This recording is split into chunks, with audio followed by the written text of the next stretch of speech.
Nous allons présenter Robert Fico, le nouveau Premier ministre slovaque qui risque de chambouler l'équilibre européen. Robert Fico est un homme politique slovaque né le 15 septembre 1964 dans la petite ville de Topolčany. Il s'est inscrit à la faculté de droit de l'université Comenius à Bratislava, où il a obtenu son doctorat en droit en 1986 avec une spécialisation en droit pénal. Il est le Premier ministre de la Slovaquie depuis le 25 octobre 2023, ayant déjà occupé ce poste de 2006 à 2010 et de 2012 à 2018. Fico est le fondateur et dirigeant du parti Smer-SD, SD comme social-démocratie, depuis 1999. Smer est un acronyme qui veut dire également direction. Donc, direction social-démocratie. Son parti consiste en un mélange de nationalisme de gauche, de social-démocratie, de conservatisme social et de populisme de gauche. Il a débuté sa carrière politique en étant élu au Parlement en 1992, alors que la Slovaquie faisait encore partie de la Tchécoslovaquie.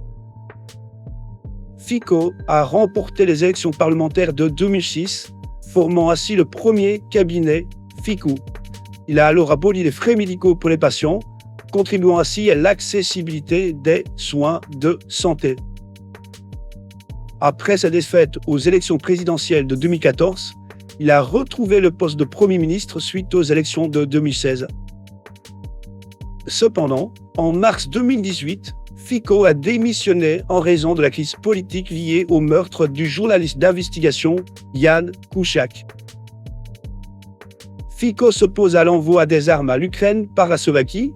Il refuse l'adhésion de l'Ukraine à l'OTAN et qualifie le bataillon d'Azov d'unité clairement fasciste. Robert Fico adopte une position ferme contre l'accueil des migrants au sein de l'Union européenne.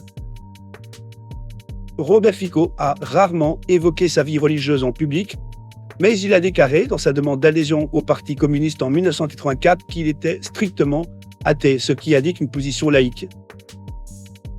Robert Fico est marié à Svetlana Ficová depuis 1988 et ils ont un fils, Michal, qui a étudié à l'Université d'économie de Bratislava.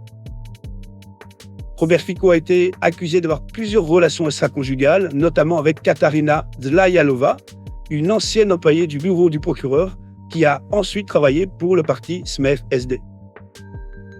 Lors des élections parlementaires de 2023, Fico a mené une campagne contre le soutien militaire à l'Ukraine.